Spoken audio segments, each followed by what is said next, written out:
Welcome to your daily devotional with me, PMV. Today we begin a new series walking through the entire book of Revelation, verse by verse.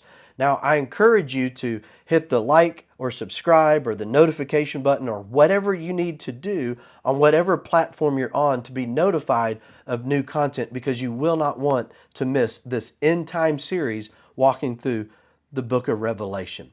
I plan to break it into three sections. We'll cover chapters 1 through 3 first. We'll take a brief break and then come back and do chapters 4 through 18. Again, take a break and then come back and finish it with chapters 19 through 22.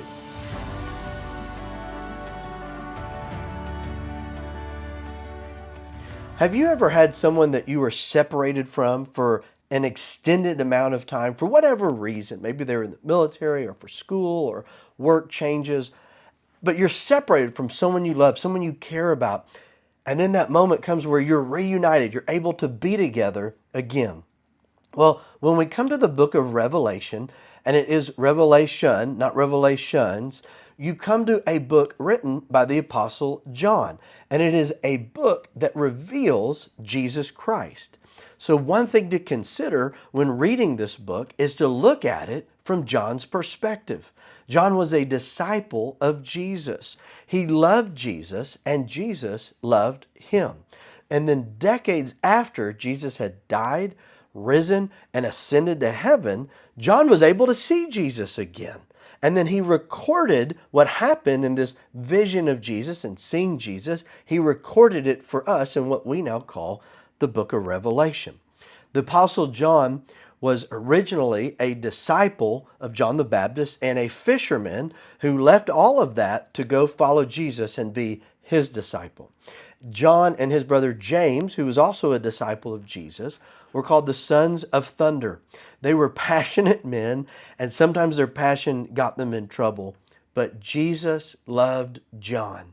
And John wrote 5 of our New Testament books. He wrote the Gospel of John, the 3 short epistles of 1st, 2nd, and 3rd John, and then he wrote the book of Revelation. We also need to understand to whom John wrote and what was going on. John wrote Revelation around AD 95. The late first century believers at that time were suffering intense persecution. Domitian was emperor of Rome, and he was a self-proclaimed deity. He demanded to be worshipped as both Lord and God, and he became a tyrant, persecuting anyone that he thought was a threat to his self-proclaimed worship. But even before Domitian, in AD 70, Jerusalem had been decimated by Rome. The people were massacred, the city was destroyed, and the temple was reduced to rubble. So you must understand, by the time John wrote Revelation and the church receives it and they're reading this letter, they believe that they were living in what we now call the tribulation. So we understand that the book of Revelation was written by the Apostle John to real churches in history who suffered great persecution. And the message of the book was not only that they would one day triumph in Jesus, the end of the story, but it was also a warning that they must endure to the end.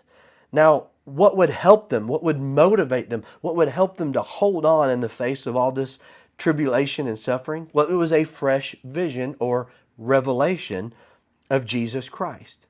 So today we'll cover the background information and the first verse of Revelation to kind of set the stage for our study. And we'll spend a few weeks in chapter 1 of Revelation, and then we'll move a little faster through the remainder of the book. So let's begin with Revelation. At the beginning, chapter 1, verse 1. The first word of the book is actually apocalypsis. And apocalypsis sounds like our word, apocalypse, which has some negative connotations to it. We think of some post-apocalyptic movie scene where everything has just gone completely nuts, or maybe you think of the Marvel supervillain. Well, when John was writing this book to the churches, that's not necessarily what he was thinking of. Apocalypsis means a revealing, to make something known, an unveiling. And it's the unveiling of Jesus Christ. Those are the first 3 words of the book of Revelation. It's the revealing of Jesus Christ.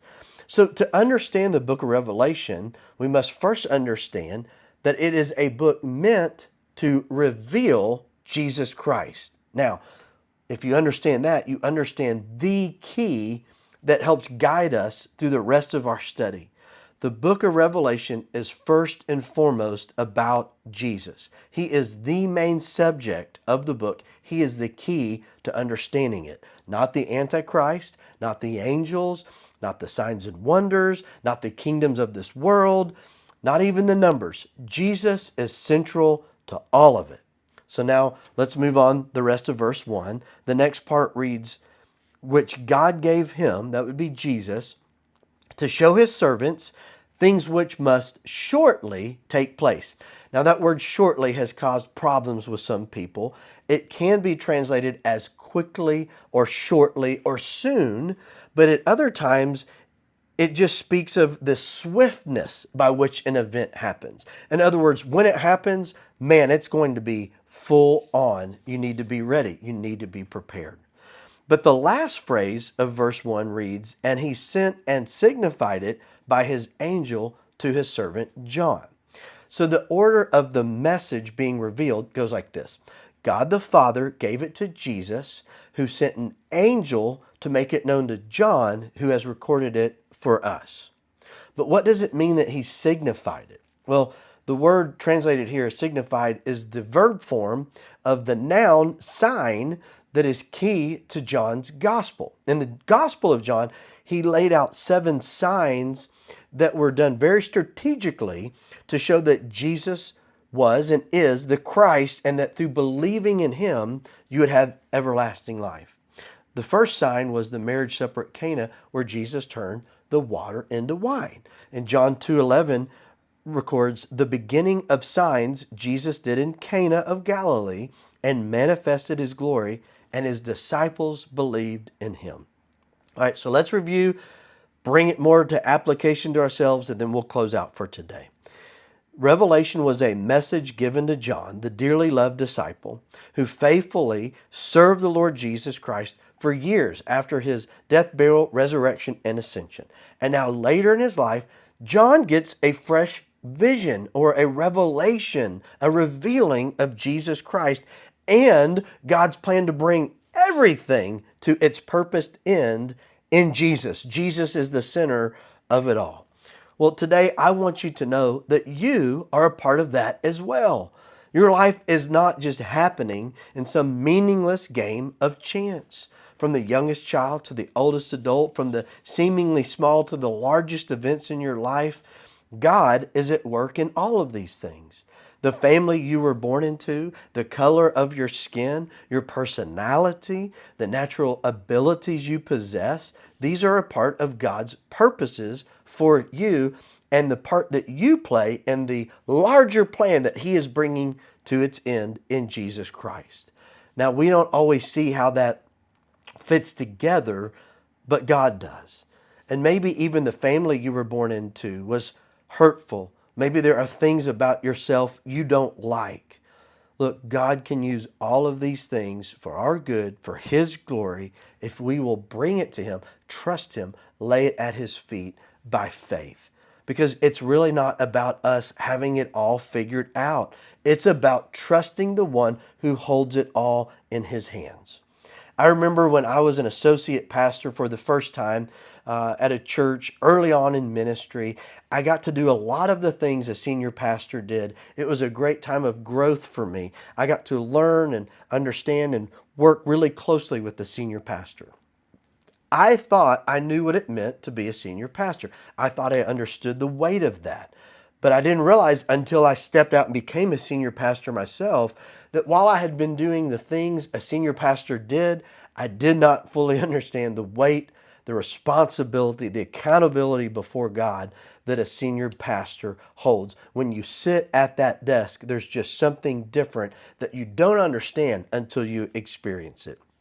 Look, the thing about our lives is it's not that we don't understand it all. It's our problem is we don't know what we don't know. But God knows all. And our responsibility is to trust him, to look to him. And we have a choice in that. We either come to Him even with our things we don't understand or that trouble us, and we bring these to Him, or we become bitter and angry and we turn away because of the things that we don't like in our lives or the things that we don't understand. But either way, God is still in control. He is bringing all things to His purposed end in Jesus Christ. And He loves you. He wants you. And He wants you to know Jesus. He has given Jesus for you that you might know Him now and spend eternity with Him forever. Thank you for tuning in today. I hope you'll continue with me through this series. For more information, you can go to pmvministries.org.